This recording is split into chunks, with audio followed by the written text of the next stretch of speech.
হ্যাংলার রেসিপিতে আপনাদের সবাইকে স্বাগত। আজকে বানাবো একটা পরোটা, যেটা খুব টেস্টি তো বটেই, আর খুব হেলদিও। হেলদি বলছি কারণ এটা পুরো আটা দিয়ে তৈরি, আর পরোটা মানেই তেলও কম লাগবে। প্রথমেই আটাতে নুন, চিনি, জোয়ান আর 2 চামচ সাদা তেল এতে দিয়ে মিশিয়ে নেব।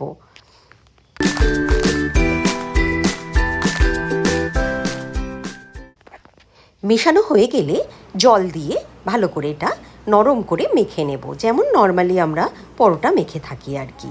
তারপর লেচি কেটে নেব, দিয়ে এটা বেলে নেব। বেলার পদ্ধতিটা কিন্তু একটু অন্যরকম।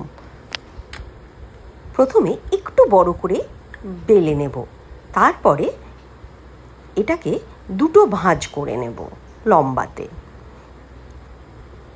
ভাঁজ হয়ে গেলে দুটো ছোট ভাঁজও করে নেব, মানে পরোটাটা চৌকো মতো বেলা হবে।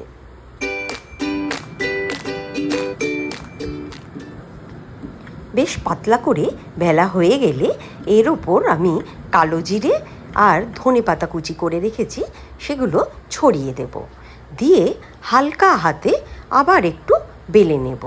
এটা বেলে নেব, তাহলে আর কালো জিরে আর ধনেপাতাগুলো বেরিয়ে যাবে না ভাজার সময়।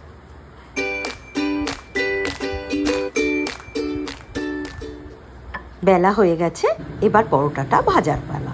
প্রথমে একটু সেঁকে নেব, তারপর সাদা তেল দিয়ে 2 পিঠ লাল করে ভেজে নেব।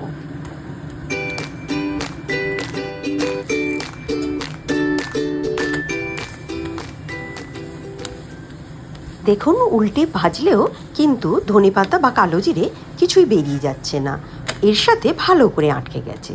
আপনি কিন্তু এখানটায় ইচ্ছে করলে টপিংস হিসেবে রসুনও দিতে পারেন, আর মাখন দিয়েও এটা ভাজতে পারেন। একবার এইভাবে পরোটা বানিয়ে খেলে আপনি বারবার এইভাবেই বানিয়ে খাবেন। আমি সেদিন অবশ্য চিকেনের সাথে এটা পেয়ার আপ করেছিলাম। আপনি ইচ্ছে করলে যে কোনো ছোলার ডাল বা আলুর দমের সাথেও এটা খেতে পারেন। দারুণ মজাদার খেতে।